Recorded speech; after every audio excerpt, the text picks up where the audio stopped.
Bonjour et bienvenue. Je vais vous présenter comment réaliser un biscuit Joconde. Nous allons faire deux finitions, une finition nature et une finition imprimée.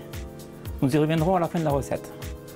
Pour les ingrédients, il nous faut des œufs entiers, de la poudre d'amande, du sucre glace. Les deux produits sont en quantité identique, donc on pourrait aussi bien utiliser du temps pour temps. Des blancs d'œufs, de la farine et du beurre clarifié.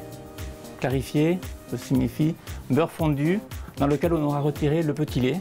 Bon, il faut le faire fondre très lentement et on retire donc la partie blanchâtre qui est le petit lait. Et on garde que la partie translucide jaune qui est le beurre. Donc on va placer les œufs entiers dans la cuve du batteur. Aux œufs, on va rajouter donc la poudre d'amande et le sucre glace ou bien le temps pour temps si vous utilisez du temps pour temps. Notez bien que les proportions sont indiquées sur la fiche technique que vous trouverez sur le site meilleurduchef.com. Et nous allons battre donc cette préparation pendant 4 à 5 minutes. Il faut que le mélange blanchisse, augmente de volume et devienne mousseux.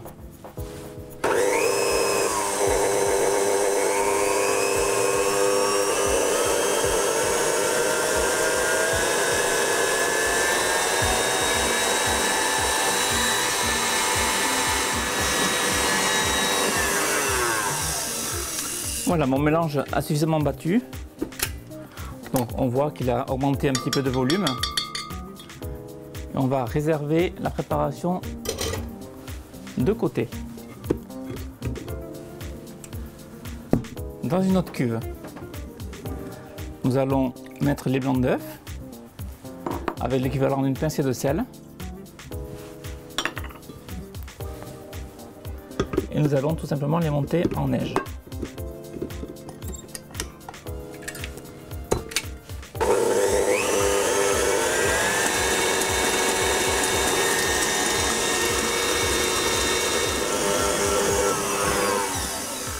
Donc, lorsque les blancs sont bien montés et bien serrés, on arrête le batteur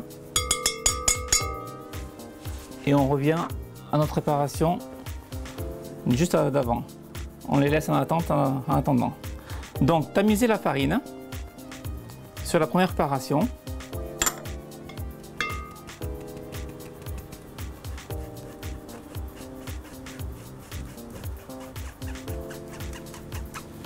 Et l'incorporer délicatement avec une spatule.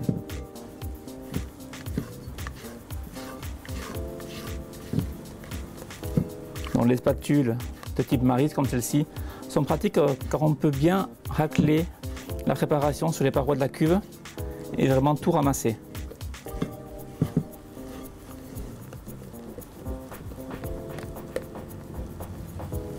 Attention aux agglomérats de farine qui peuvent se faire au centre.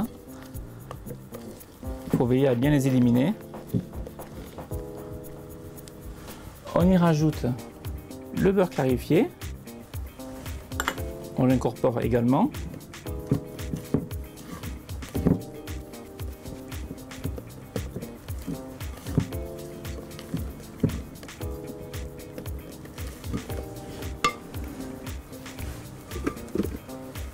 Et on verse la préparation sur les blancs en neige. Incorporer délicatement les blancs en neige dans la préparation, donc par mouvement de rotation. Avec la main gauche, je tourne le bol dans le sens contraire des aiguilles d'une montre. Et avec la main droite, je soulève la préparation de haut en bas, délicatement, afin de ne pas faire retomber le mélange.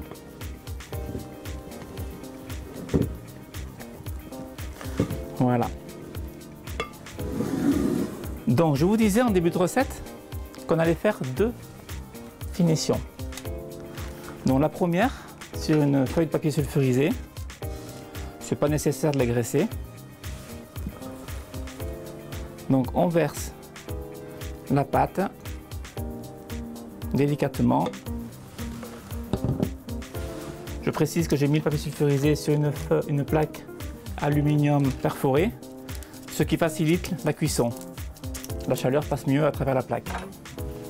Et j'étale tranquillement avec une spatule coudée ma préparation de façon à ce qu'elle recouvre la plus grande partie de la plaque et en essayant de faire un rectangle, bien rectangle, qui épouse les formes de la plaque. De façon à avoir le moins de pertes possible lorsque je vais réaliser également mon gâteau après, car cette pâte peut servir de base pour un fond de gâteau, peut servir de base pour une bûche, pour un biscuit roulé, pour toutes sortes d'entremets. Il faut savoir que ce biscuit peut remplacer la génoise, qui est un biscuit de base. Il a comme ingrédient supplémentaire de l'amande, donc ça apporte un petit plus. Voilà, lorsque ma pâte est bien étalée,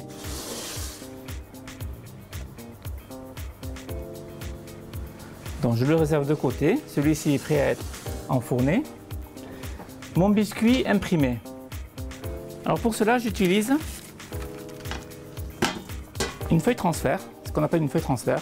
Donc c'est un papier sulfurisé sur lequel est dessiné un décor. Généralement, c'est fait au beurre de cacao coloré. Donc ici, j'ai une impression qui porte le nom de impression Versailles. Je coule dessus ma préparation, tout simplement. Je l'étale délicatement avec ma spatule coudée.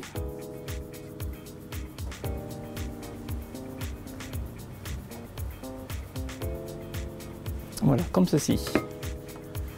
Je fais glisser ma feuille sur ma plaque en aluminium perforé. Et il n'y a plus qu'à enfourner à 180 degrés, cuisson pendant 10 à 12 minutes.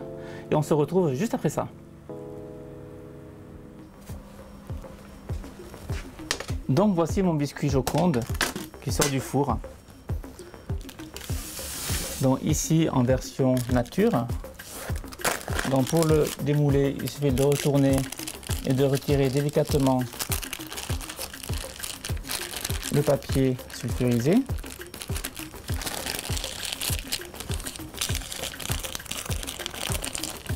Il faut le faire à chaud.